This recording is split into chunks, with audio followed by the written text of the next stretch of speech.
5 months. That's how long it's been since Carlos Alcaraz played a competitive singles match. A wrist injury took him out in April, and the calendar kept bleeding after that. The French Open gone. Wimbledon gone. The entire North American hardcourt swing gone. For the man ranked second in the world, an entire season simply stopped existing. Last night it started again. Not in singles yet, but on Arthur Ashe Stadium in mixed doubles, standing next to Serena Williams.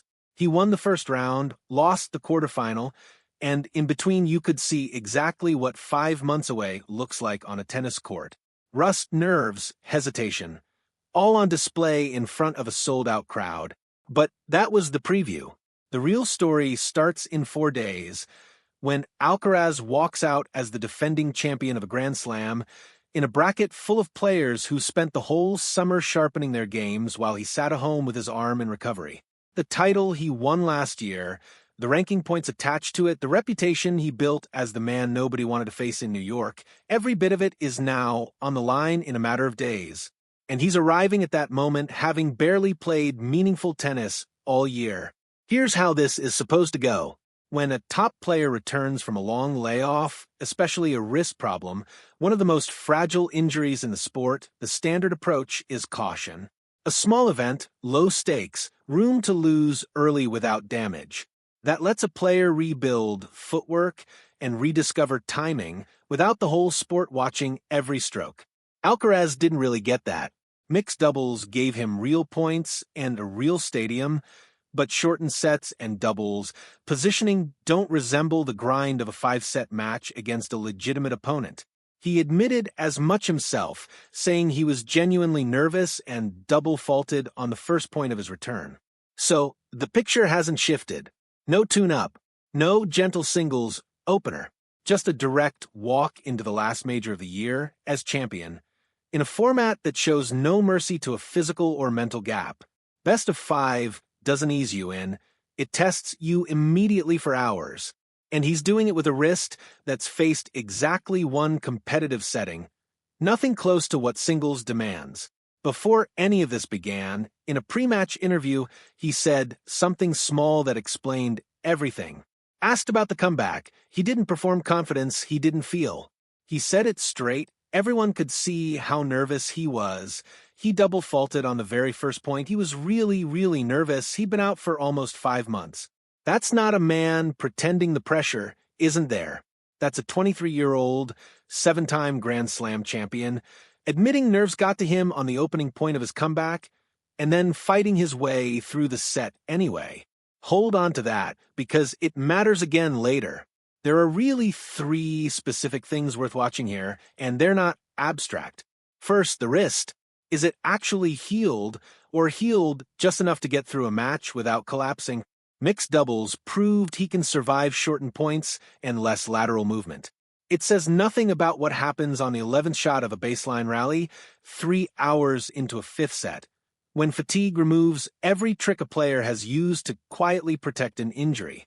Modern tennis runs on wrist snap, the heavy topspin forehand, the two-handed backhand, even a toss. There's no faking that under pressure. It either holds or it doesn't. Second, serve rhythm. Nearly 5 months without live singles reps means nearly 5 months without that specific motion being tested under real pressure. Practice partners don't serve for match points.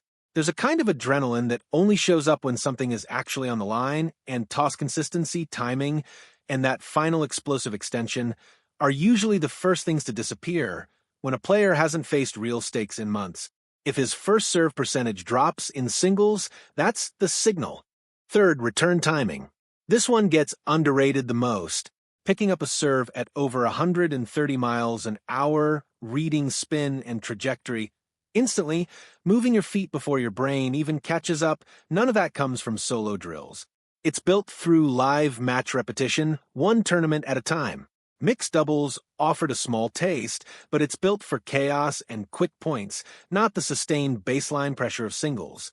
Against a tour that's serving bigger than ever, that gap alone could separate a routine hold from a string of lost break points.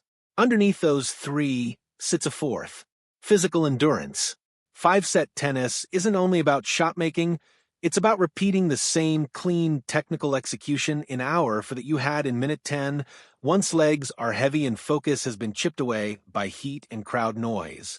5 months away is a long time for that specific kind of fitness to fade, and 2 mixed doubles matches barely scratch the surface of testing it.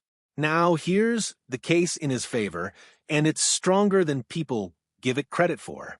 He's the defending champion on this exact court, having already beaten the best player alive right there under those lights. That's not something he has to relearn.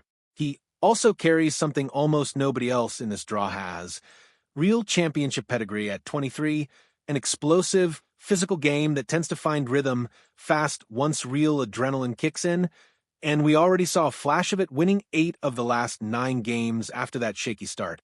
That's not the pattern of someone who stays rattled, and the draw, reshuffled by other withdrawals across the field, isn't as brutal as it could have been. That doesn't erase any of the physical questions, but it does mean he isn't required to answer every one of them in round 1. Strip away the technical debate, and here's the real story. He could have protected his ranking quietly and waited for his singles opener. Nobody would have questioned that decision.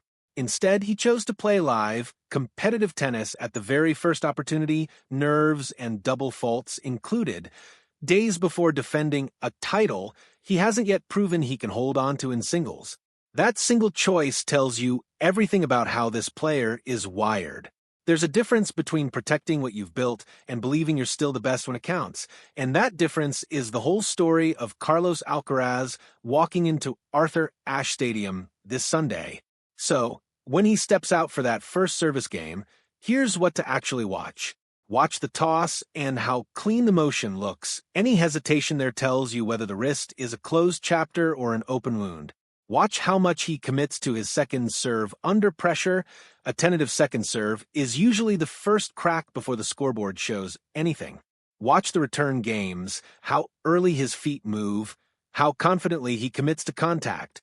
And watch him after the first unforced error, the first missed chance, the first moment rust actually costs him a point he'd have won a year ago.